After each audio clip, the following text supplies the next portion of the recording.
బాబు నమస్తే.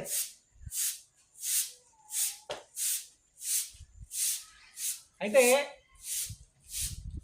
మేము ఫ్రెండ్స్, నా వీడియో వచ్చిన ప్రతి ఒక్కరు, నా ఛానల్, నా సబ్స్క్రైబర్స్ అందరు కావచ్చు, నేను మీకు మాట ఇచ్చిన లక్షల మందికి Palla Prashanth Bigg Boss house నుంచి వచ్చిన తర్వాత కంపల్సరీ నేను మీతో కల్పిస్తా అని చెప్పేసి. కానీ కొన్ని కారణాల వల్ల కొంతమంది ఇక ఏం చెప్పాలని, నేను నా వీడియోలో చాలా మాటలు చూసిరు. కొంత చెడు వ్యక్తుల వల్ల పల్లా ప్రశాంత్ ఈరోజు అనవసరంగా జైలుకి వెళ్ళి కష్టపడి ఆయనకు వచ్చిన ఫేమ్ను కూడా, అంటే ఫేమేడ్ కూడా ఎవడైనా చేయలే, కానీ కొంచెం ఇబ్బంది పెట్టే ప్రయత్నం అయితే చేసిరు. సో ఇంటికి వచ్చి కొంచెం ఏదో మాట్లాడి ఓదార్పు అనేది ఏదో మేము పలకరిద్దామని వచ్చాం. ఇక్కడైతే లేరు వాళ్ళు, వాళ్ళకు అనుకూలంగా వాళ్ళ ఆరోగ్య కారణంగా కొన్ని పరిస్థితుల వల్ల వాళ్ళు అయితే ఇంటి దగ్గర లేరు ప్రజెంట్ అయితే. సో డాడీ అవుతున్నాడు, మేము బాబు బాబా అని పిలుస్తాం. ఒకసారి మీరు అబ్జర్వ్ అయ్యి నేను ఆయన ఇంతకుముందు మీరు ఆ వ్యవసాయ భూమిలో కానీ ఇక్కడ చూసినప్పుడు చాలా యాక్టివ్గా చాలా మంచిగా ఉండేది పాపం పెద్ద మనిషి.